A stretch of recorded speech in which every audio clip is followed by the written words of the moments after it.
He's not just a professional human. He's actually a GOAT. He's the greatest of all time whenever it comes to college football coaching. And this weekend, boy, is he in a big one. The SEC championship is just 2 days away, and we're 5 days removed from one of the greatest endings in the history of college football. Ladies and gentlemen, head coach of Alabama, Nick Saban. Yeah, Coach.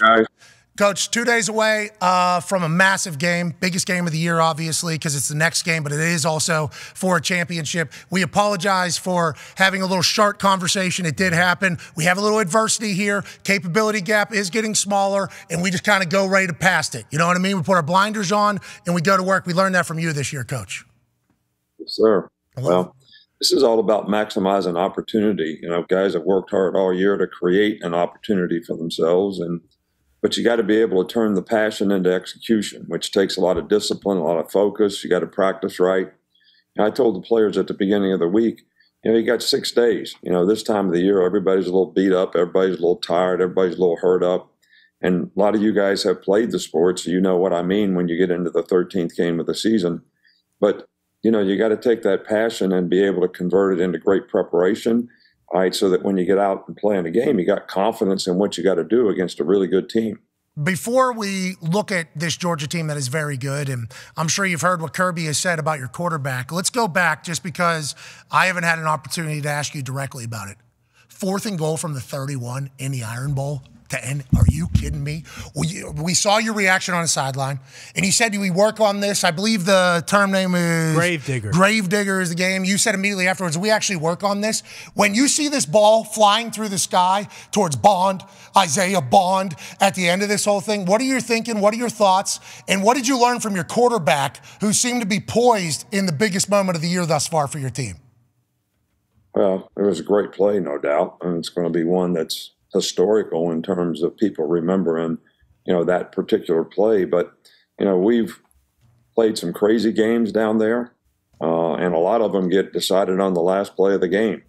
And I was standing in a great view of right where the ball was heading and right where Isaiah was. And when I saw him have an opportunity to catch this ball because he worked away from the defender, worked the back line and came back out, I said, you got a chance to catch this.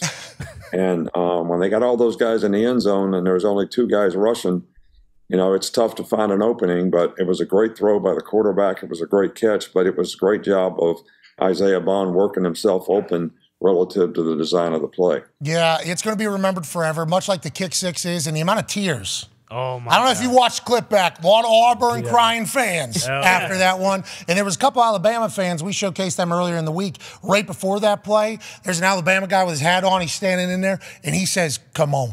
Here, this guy right here. 4th and goal on the 31. Come on.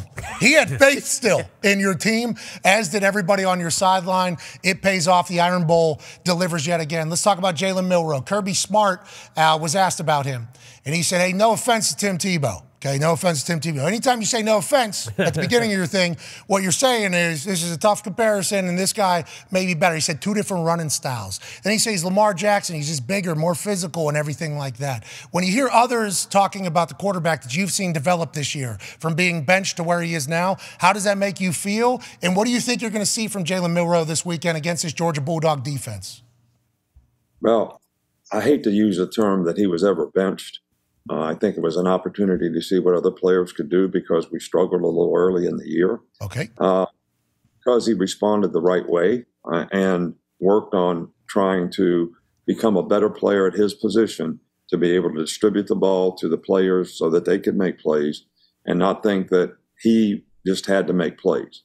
And I think, he's a great ad-lib guy when it comes to the play breaking down and being able to ad-lib because he is a great athlete. He is fast. He is physical, but he's got a great instinct for that. And I think that's what makes him, most dangerous.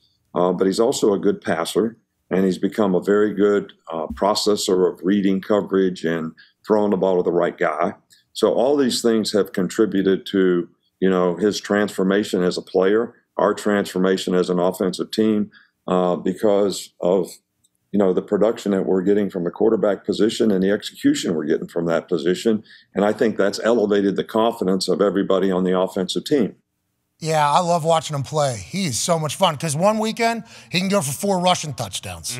And then 4th and goal from the 31, he can put it into a bucket if he needs it. It's been fun to watch him develop. Just a redshirt sophomore, by the way. A lot of years left. A lot of development still potentially out there. Go ahead, AJ. Coach, can you talk about Milroe's kind of progression as a leader? It seems like when you watch your team play, like they seem to, the team responds very, very well to Milroe, and he seems to have a good feel for the game. Never seems too big for him, and guys seem to respond and really like him. Have you seen that kind of grow over the course of this season? I don't think there's any question about it. I think with his confidence, the confidence that the players around him had, and how excited and enthusiastic they were about playing. And then, Jalen has a great personality, so he's well liked by his teammates. And then because of his performance, I think it developed into this tremendous respect and trust, which is always, a great indicator of someone with great personality that has this respect and trust of his teammates. That's what makes you a really good leader, and people will follow you. And I think he's had a real positive impact on all the players on our team. He's we see him laugh, and then after that Auburn game was the first time I've seen like the Heisman gimme that thing. And I loved watching him kind of develop into who he is this year. Let's talk about the team that you got to face on Saturday in the SEC Championship down there at Mercedes-Benz Stadium. Cannot wait to be down there and get a chance to feel the energy. Obviously, it's different down there, and this is the 2 teams that everybody assumes and thinks is going to be playing against each other in this particular game. When you look at the other side, whenever you look at Georgia, Carson Beck, you 2 are kind of similar, Beginning of the year, nobody really knows what they're going to be. Brand new quarterback, Jalen Milroe. How are we doing? Are we playing our best football? Develop. Now Carson Beck is like 300 yards a game. Lad McConkey's healthy. Brock Bowers is out there. What do you see from this Georgia team that you guys have been, I don't want to say worried about, but thinking about? And what do you expect from their offensive side and Carson Beck this weekend? I think this is the most dynamic offense we've had to face all year long. Because, A, they have great balance. They got a good offensive line. They got good runners. They can run the ball. Then Carson Beck is an outstanding quarterback, really makes good decisions, quick decisions, get the ball out of his hand, hadn't been sacked much. And then he's got some mismatched players down the field. You mentioned both of them that are hard to guard. They do a great job from a scheme standpoint, putting those guys in positions where they have opportunities to make plays, and they've made them, tons of them. And this is a really, really good offensive football team all the way around. Run, pass, play action pass, taking shots down the field. They're really well tied together, and they do a good job of executing. These guys are really well coached, and they got good players, and they execute well. Both teams seem to have a very blue-collar mentality. Had to get better this year. Different than years past. Can't wait for it. Feel like it's all adding up to a big one down in Atlanta. Tone has a question for you. Yeah, Coach, speaking of the blue-collar mentalities, I assume that's because of you and Kirby. And when we were down in Georgia, Kirby talked about you with great respect and kind of like your friendship. I wanted to ask, like, how is your current relationship? Will you talk before the game? Do you talk after the game? What is yours and Kirby's current relationship? Well, it's great. I think, I'm not one. I don't think that, we do a lot of talking during the season. I don't spend much time on the phone during the season. I don't think he does either, besides recruiting. And, but I think there's a tremendous admiration and respect. Kirby worked with us for 10, 11 years. And came up through the ranks as a really good assistant coach to becoming a coordinator, to getting a head coaching job. And in each one of those venues of his responsibility, he did an outstanding job. He did a great job when he was here. You have a guy with you for that long. Your wife's in the hospital with his wife when she's having kids. So it's a long-term relationship that you got to play against each other. He's a great competitor. I respect that. And we have a tremendous admiration and respect for each other. And, I truly like Kirby because I really appreciate all that he did to help our program be successful for so many years, and certainly respect what he's been able to accomplish as a head coach at Georgia. Winning 29 games in a row, that is unbelievable. Really. We won 19 games in a row twice here. And that was really, really hard to keep your players sort of doing the things they need to do. Don't allow any complacency and all those things to creep into their preparation and how they go about their work. And he's done a phenomenal job. And friendship is great, but respect professionally is even greater. Your coaching tree is pretty good. Yeah, not bad. Coaching tree is pretty good. You should take a lot of pride in that. I assume you do. At some point, you'll look back upon the amount of lives you've changed, schools you've changed, programs you've changed. And this weekend, we'll get a chance to see a little bit of branch on tree crime, potentially. Go ahead, AJ. Coach, does playing in a so-called neutral site like this game is, I know you've been a part of a lot of these, I'm sure some of your players obviously as well, does it present any kind of unique challenges for you as a coach and your team? I think it's a little different probably playing indoors. That's probably the biggest difference. We all have indoor facilities, so been practicing outside all year, and then all of a sudden you're practicing inside, and it's a little bit different. But I think if you're a competitor and you're focused on what's happening on the field's going to be 53 yards wide and 100 yards deep, whether it's inside, outside, on turf, not on turf. So, again, you got to focus the passion on the execution of the play and be able to do what you do better than the guy that you're playing against. And you're going to be playing against probably the best player you played against all year. So that's really, kind of my message to what we need to do and what we have to do. And I don't think the circumstances of where we play should have a big impact on that. Coach, it's a really cool stadium. The Ludacris dropped down from the sky last week. Yeah. It's really in the top. It has like I don't want to, for the lack of a better term. Sorry, I apologize for my couth. It's kind of like the way it opens up is an interesting manner. You know what I mean? It's like a balloon knot almost. It's a good, beautiful stadium. Beautiful stadium down there. Coach Pagano has a question for you about coaching. Hey, Coach, I know these are two teams. You just talked about Kirby. Two teams that know each other very, very well. From a game plan standpoint, strategy standpoint, to counteract that, do you go and try to do things maybe a lot different, some different, or do you just say, hey, look, they are who they are, we are who we are, and you just go play the game? Because I've overcooked it. I've changed signals. I've done all sorts of stuff going up against Brady or going up against Manning, et cetera, et cetera. But what do you think on that, Coach? I think if you change too much, first of all, you got to adapt what you do to what they do. All right, so that's some change in and of itself that the players have to go through. And I think if you change too much, two things can happen.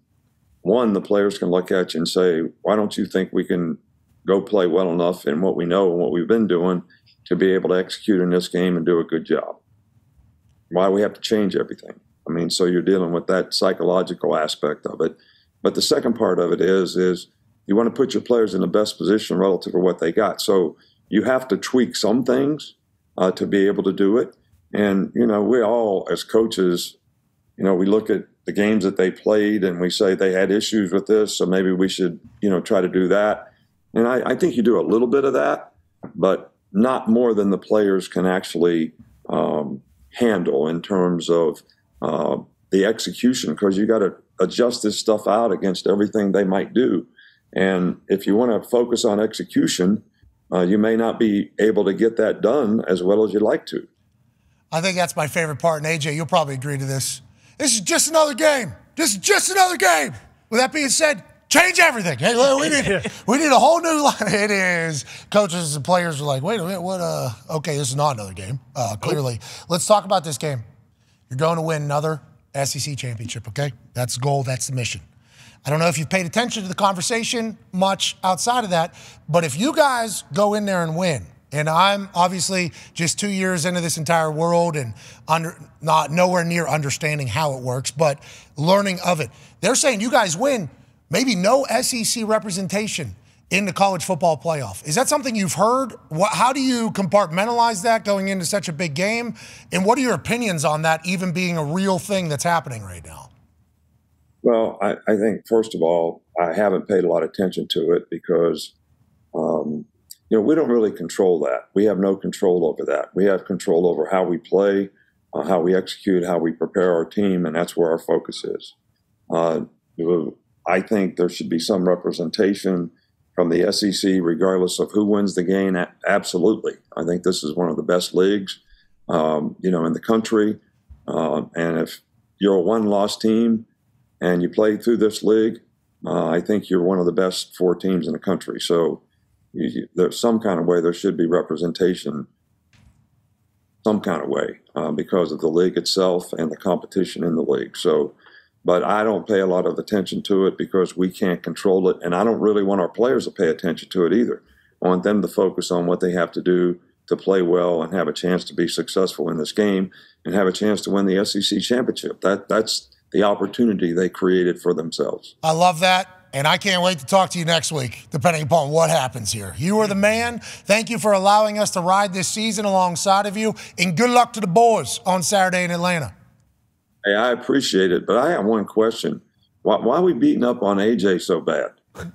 Listen, AJ said some things yesterday. Just a primate? Just a primate Yeah, thing, he Coach? said some things yesterday, Coach. He said some stuff. They can't handle the truth, Coach. I mean, he seems like one of the, no disrespect to anybody else, but one of the nicest guys on this program. Coach. Thank you, Coach. Coach. You've been fooled. Coach. Listen, You can be nice and still talk about primates at the same time. Yeah, okay, yeah. Everything else you talk about there. Coach, we'll get a chance to hang out in real life one time, and you'll get a chance to feel the toxicity actually flowing out of that one over there. But never out of you, which is what we are incredibly appreciative of. You've been very professional with us all year. That's very kind of you. And let's go get a championship this weekend, Coach. Yeah. Let's go do it. We'll do the best we can. Thanks, guys. Appreciate you, man. Have a good day. Ladies and gentlemen, Coach Nick Saban. How do you feel you duped that man? How do you feel you duped that man? I hear a lot of people. Why does he think you guys are picking on me? What did he see? I assume there was just a lot of videos of us saying, "Is that right, AJ?" Okay, Hawk. A lot of that.